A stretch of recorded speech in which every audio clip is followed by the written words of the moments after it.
नमस्कार, मैं प्रीति ध्यानी एक बार फिर से आपके लिए एक नई कहानी लेकर आई हूँ जिसका नाम है अपना अपना भाग्य और जिसके लेखक हैं जैनेन्द्र कुमार। अपना अपना भाग्य कहानी में एक ऐसे निर्धन, असहाय तथा शोषित पहाड़ी बालक का चित्रण किया गया है जो परिवार की गरीबी से तंग आकर भाग कर नैनीताल आ जाता है, परंतु यहाँ आकर भी उसके दुखों का अंत नहीं होता। दुर्भाग्य, भूख और गरीबी के थपेड़ों के कारण वह बर्फ में ठिठुरकर मर जाता है। लोगों की संवेदन शून्यता, कठोरता तथा स्वार्थ भावना का चित्रण करते हुए कहानीकार मार्मिक तथा हृदय स्पर्शी बिंदु पर जाकर कहानी का अंत करता है।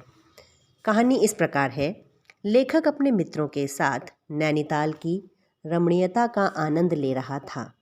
नैनीताल में संध्या के समय वह उसके सड़क के किनारे एक बेंच पर बैठा था। आकाश में भाप जैसे बादल थे। धीरे धीरे अंधेरा होने लगा। मनुष्यों की भीड़ भी छटने लगी। घना कोहरा छा गया। लेखक अपने साथियों के साथ होटल की ओर चल दिए। रास्ते में दो मित्रों का होटल मिला। दोनों वकील छुट्टी लेकर चले गए। अब लेखक अपने एक साथी के साथ आगे बढ़ा। उसका होटल आगे था। लेखक जल्दी से जल्दी अपने होटल में पहुंचना चाहता था, पर उसका मित्र एक बेंच पर कुछ देर और बैठना चाहता था। तभी सामने से एक लड़का आता दिखाई पड़ा। उसके सिर के बाल बड़े बड़े थे। वह नंगे पैर था तथा एक मैली सी कमीज पहने हुए था। वह लगभग 10 वर्ष का होगा। लेखक के मित्र के पूछने पर पता चला कि गरीबी से तंग आकर नैनीताल भागकर आया है। वह 1 रुपया और जूठा खाना खाकर गुजारा करता है। जहाँ नौकरी करता था वह वहाँ से भी हटा दिया गया था। वह भूखा था और उसका एक साथी भी था जो मर गया था। लेखक तथा उसका मित्र उस लड़के को लेकर वकील दोस्त के होटल में पहुँचे।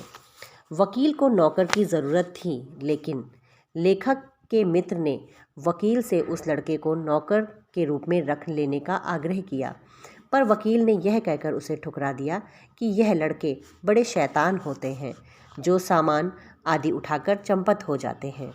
लेखक का मित्र उस लड़के को कुछ पैसे देना चाहता था।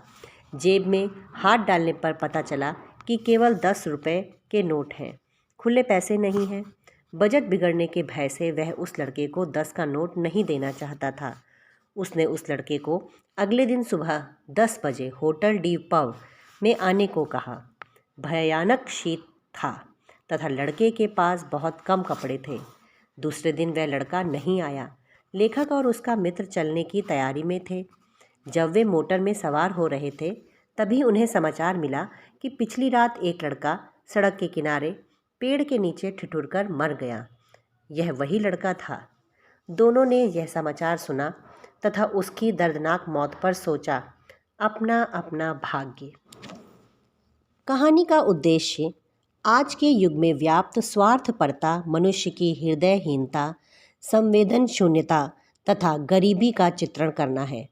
कहानी अत्यंत मार्मिक बिंदुओं पर आकर समाप्त होती है तथा यह स्पष्ट करती है कि आज के लोगों में दयालुता तथा परोपकार जैसे मूल्यों का अभाव हो गया है, जिसके कारण किसी मजबूर तथा दयनीय स्थिति से जूझते व्यक्ति की सहायता करने के बजाय उसकी स्थिति को अपना अपना भाग्य बताकर वह हर कोई अपनी जिम्मेदारियों से बचना चाहता है।